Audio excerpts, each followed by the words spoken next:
The crimson dawn bleeds across the obsidian spires of Valdris, a city carved from volcanic glass where shadows dance between towering crystalline structures. Steam rises from the cobalt-veined streets, carrying whispers of ancient magic that pulses through every surface like a heartbeat.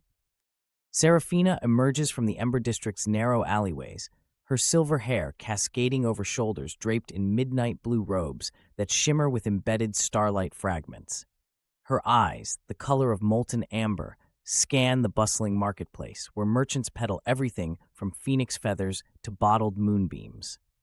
At 23, she possesses an otherworldly grace that makes passers-by pause mid-stride, though none dare approach the young sorceress whose reputation precedes her like a gathering storm. The morning ritual begins as always. She traces intricate patterns in the air, summoning ethereal flames that dance between her fingertips.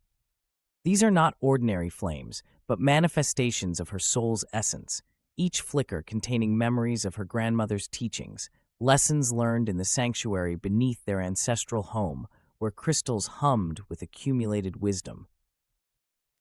A disturbance ripples through the market's energy field. Serafina's flames extinguish instantly as she senses something amiss, a darkness creeping through the city's magical barriers like ink spreading through clear water. The obsidian beneath her feet vibrates with an ominous frequency, and she knows instinctively that the convergence spoken of in the ancient texts has begun. Racing through labyrinthine streets that spiral upward toward the celestial observatory, Serafina's mind races faster than her feet. The prophecy carved into the observatory's foundations speaks of 3 women who will either save their realm or watch it crumble into the void. She has spent years studying these cryptic verses, never imagining she might be one of the chosen. The observatory's crystalline dome reflects fractured rainbows as she ascends the spiral staircase, each step echoing with the weight of destiny. Master Corvina awaits at the summit, her ancient face etched with concern as she peers through the massive astrolabe that tracks celestial movements across multiple dimensions. The stars have aligned in the forbidden configuration, Corvina announces, her voice carrying the authority of centuries. The Shadowmancer has awakened from his millennia-long slumber, and his influence spreads like plague across neighboring realms. You must find the other 2 before the eclipse completes its cycle. Serafina absorbs this information while studying the astrolabe's readings. The intricate brass instrument shows cosmic alignments that occur once every 1,000 years, creating rifts between dimensions that allow ancient evils to seep through like poison. She understands now why her training has been so intensive, why her grandmother insisted she master both light and shadow magic despite the inherent dangers. How will I recognize them? She asks, though part of her already knows the answer lies within her own awakening abilities. Trust your instincts, Corvina replies, pressing a pendant into Serafina's palm. The artifact pulses with warm energy, its surface carved with symbols that seem to shift and change when viewed directly. This will guide you to those whose destinies intertwine with yours. Descending from the observatory, Serafina feels the pendant's pull toward the port district, where airships dock between journeys across the realm's floating islands. The cobblestone streets give way to wooden planks that creak under the weight of cargo and passengers preparing for departure. Here, among the organized chaos of maritime commerce, she spots her first ally. Lyra Lee commands attention without seeking it, her presence radiating confidence as she oversees the loading of her merchant vessel. Standing tall with sun-bronzed skin and hair, the color of autumn leaves braided with silver threads, she moves with the fluid grace of someone equally comfortable in boardrooms and battles. Her emerald eyes miss nothing, cataloging every detail with the precision of a master strategist. The pendant grows warm as Serafina approaches, confirming what her intuition already suggested. Lirelai possesses the rare gift of temporal manipulation, though she disguises this ability behind a facade of shrewd business acumen. Her success as a trader stems not from luck, but from glimpsing potential futures and choosing the most profitable paths. "You're not here for passage," Lirelai observes, securing a rope with practiced efficiency. The way you study me suggests you seek something far more valuable than transportation. Serafina reveals the pendant, watching as recognition flickers across Lorelai's features. The merchant's casual demeanor shifts, revealing the warrior beneath as she touches a similar artifact concealed beneath her vest, a compass that points not toward magnetic north, but toward temporal anomalies.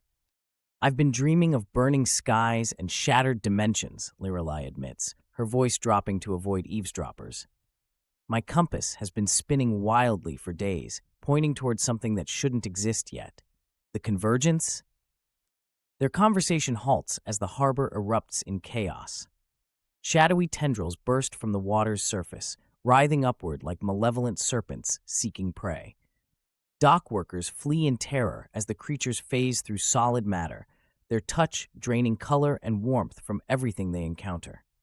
Serafina responds instinctively, summoning protective barriers of crystallized light that hold the shadows at bay.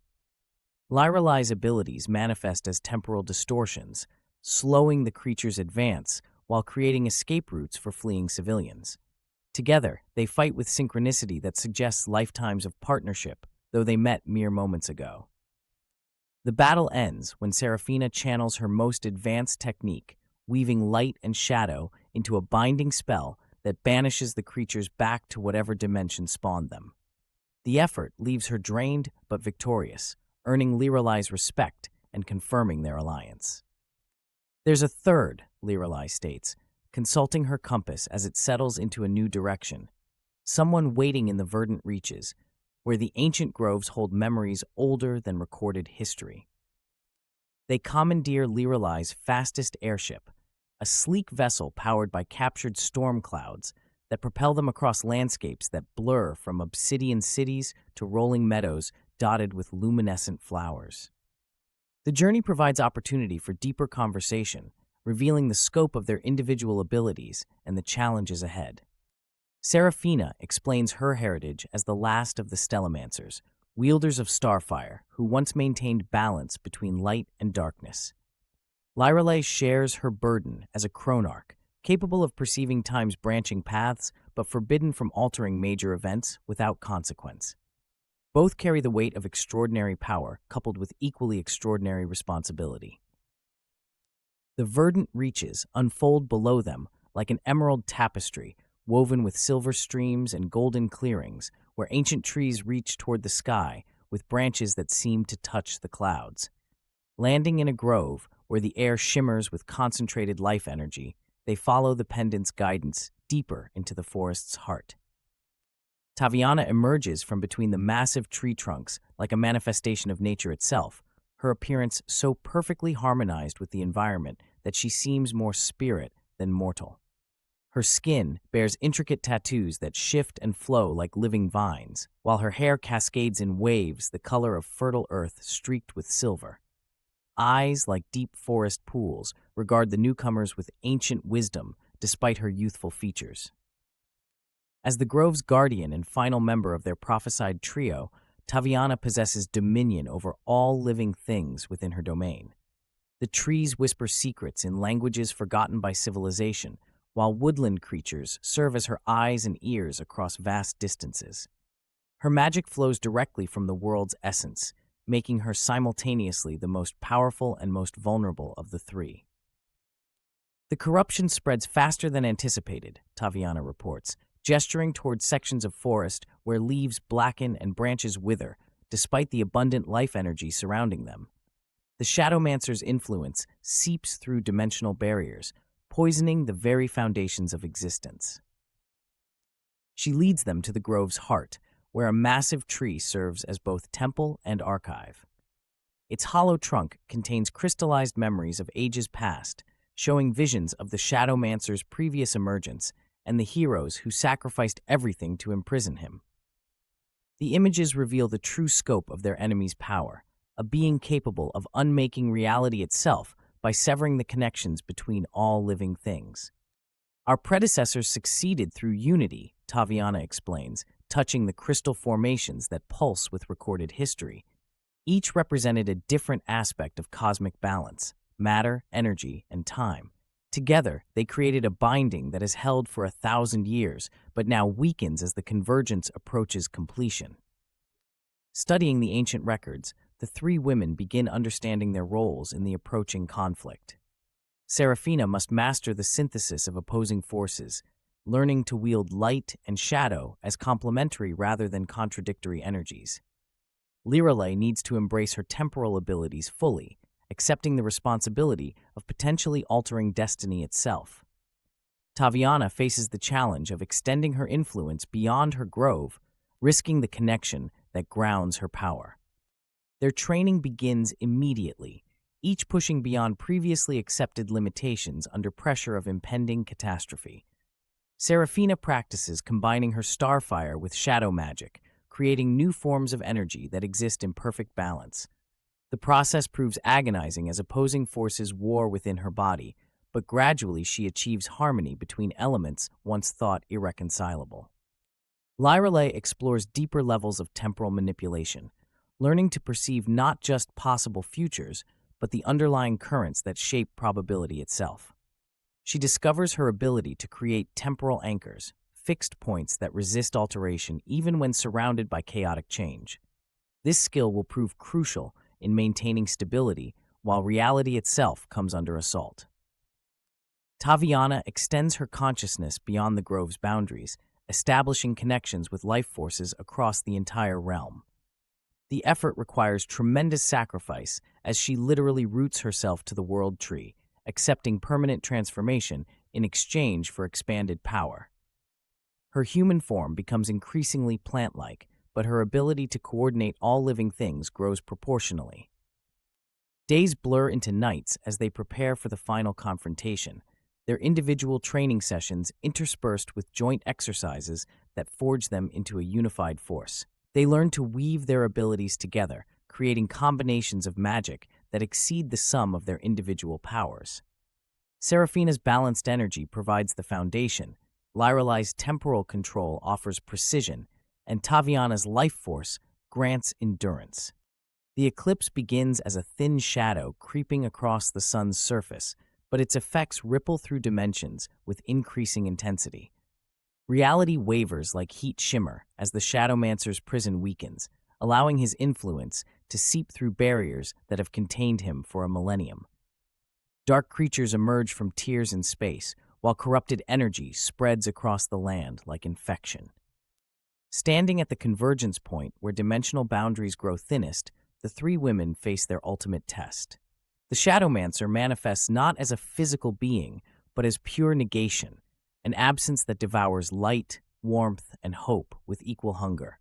His voice resonates from everywhere and nowhere, promising oblivion as release from the burden of existence.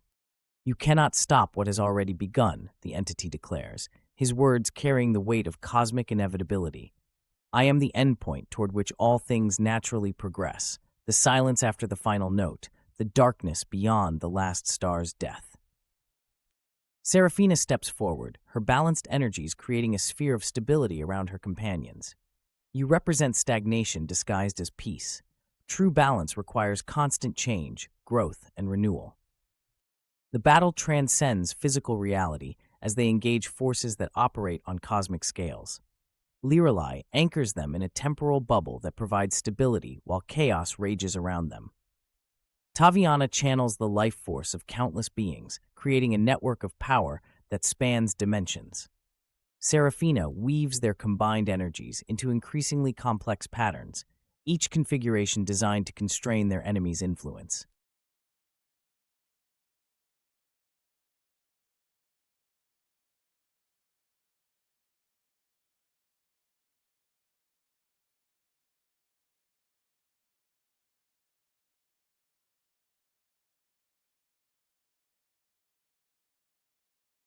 Recognizing the futility of direct confrontation, the three women employ the strategy revealed in the ancient records.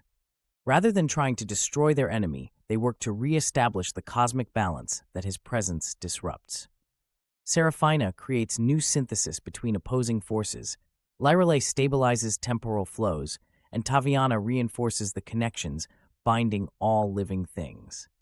Their success comes not through victory, but through restoration. reweaving the fabric of reality with stronger threads that can better withstand future challenges. The Shadowmancer doesn't disappear, but returns to dormancy, his influence contained within new barriers designed to last beyond the next convergence. As the eclipse ends and normal sunlight returns, the three women find themselves forever changed by their experience. Seraphina has become a bridge between light and shadow, her very existence maintaining balance between opposing forces. Lirelei serves as guardian of temporal stability, ensuring that time flows smoothly despite the scars left by their battle. Taviana has evolved into something beyond human, a living symbol of the connections that bind all existence together. The realm begins healing under their watchful protection, but they know their vigil has only begun. Other threats will emerge, other challenges will test the bonds they've strengthened. Yet they face the future with confidence, born from understanding their true purpose. Not as conquerors, but as guardians of the delicate balance that allows life to flourish.